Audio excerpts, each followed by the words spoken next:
Here to talk life on and off Albert Square, it's Patsy Palmer.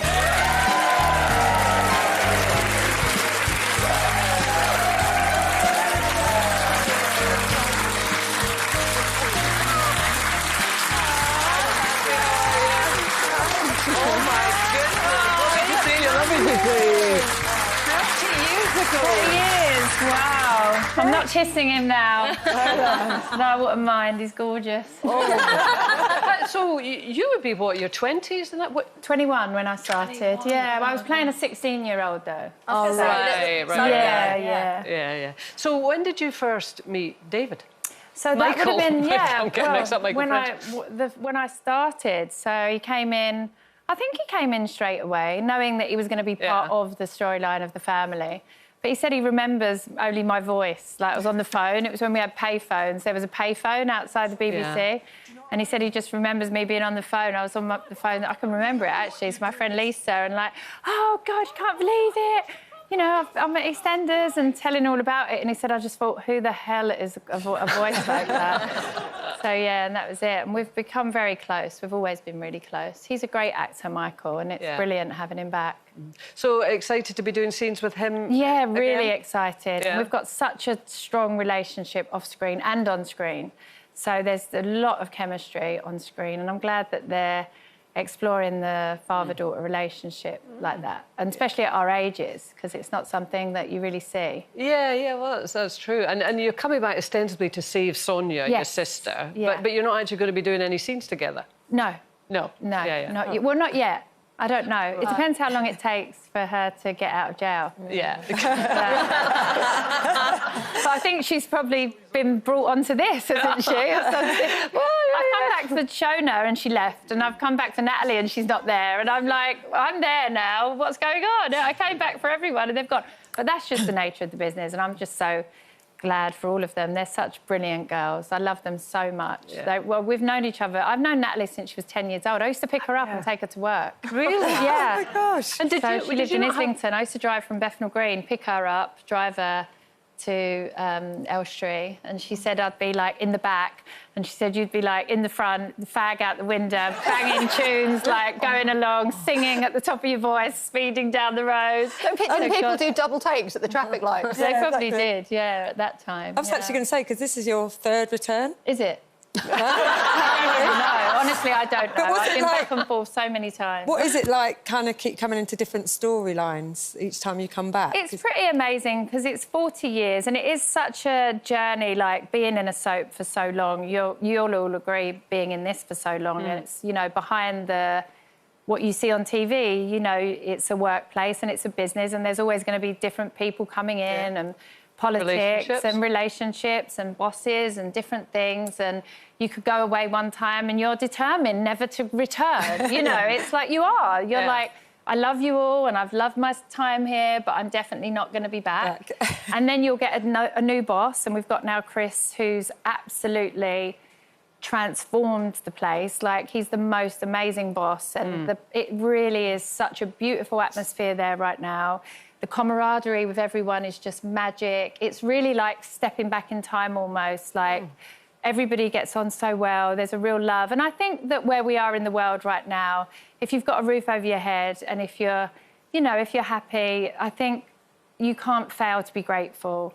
You know, so I think everybody there's got such a different attitude towards life and work, and I don't think there's anyone there that's ungrateful for having a nice job and being able to go to work in a nice place right now. So I think that could be a lot to do with it, but I do believe that Chris is a brilliant boss. And it's a lot about that. He's very personable. But I mean, the contrast between LA, because you live in Los Angeles, that's I've been home, there for 10 isn't years. it? Yeah. And coming back to Eastenders must be incredible. Yeah, it is. But, you know, to be honest, I've been there for so long, and it is a relationship. So when I go back there, I've known these people now for 30 years, and we've been through everything together, like down to the makeup girls, the wardrobe girls that are still there. I go and sit in there. We have so much history. You spend more time with these people than you do probably with any of your family. So, and it's such a non-judgmental history. It almost is like you can just go and say everything, and you are. They're getting on with their own lives, and no one's taking it home what you've sat and blurted out over your cup of tea for an hour. You know, it's just a... I think the older you get in life, you just look at life very differently.